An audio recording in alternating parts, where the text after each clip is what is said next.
Guys, கீழே ஒரு video கொடுக்குறேன் பாருங்கள்.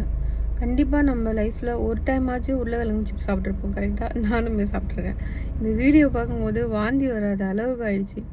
ஏன்னா எவ்வளோ கேவலமாக அதை ரெடி பண்ணுறாங்க பாருங்கள். அதுவும் பீடி வேறு பிடிச்சிட்டு அதை ரெடி பண்ணுறாங்க.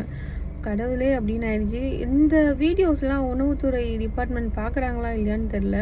ஸோ இந்த மாதிரி எவ்வளோ வீடியோஸ் நம்ம பார்த்துருக்கோம். இந்த மாதிரி இந்த உருளைக்கிழங்கு சிப்ஸ் இது பார்த்துருக்கோம். ஐஸ்கிரீம் செய்வாங்க அதை பார்த்துருக்கோம். அப்புறம் லூடன் செய்கிறாங்க அதை பார்த்துருக்கோம். அந்த மாதிரி எவ்வளோ வீடியோ பார்த்துருக்கோம். ஆனால் ஒன்றுத்து மேலேயாவது ஆக்ஷன் எடுத்தாங்களா இது வரைக்கும் அந்த நியூஸ் தான் நம்ம பார்க்கவே இல்லை. ஸோ அப்படி இருக்கும்போது என்னதான் பண்ணுறாங்க உணவுத்துறை அப்படின்னு தான் கேள்வி கேட்கணுன்னு தோணுது.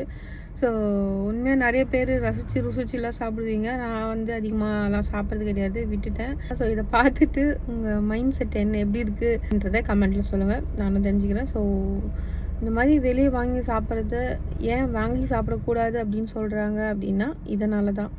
எந்த க்ளீனும் பண்ணாமல் அவங்க இஷ்டத்துக்கு ரெடி பண்ணுவாங்க. எப்படி ரெடி பண்ணுறாங்கன்னு கூட நமக்கு தெரியாது, என்னென்ன போடுறாங்கன்னு கூட நமக்கு தெரியாது. அதனால தான் நிறைய பேர் சொல்லுவாங்க வெளியே வாங்கி சாப்பிடக்கூடாது.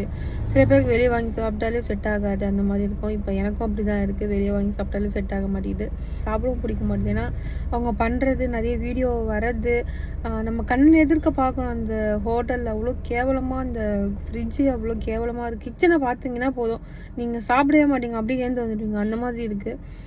ஸோ நீட்டாக ஹைஜீனிக்காக பண்ணுற ஹோட்டல் வந்து ரேர் தான். மற்ற நிறைய ஹோட்டலில் வந்து இவ்வளோ கேவலமாக தான் பண்ணுறாங்க.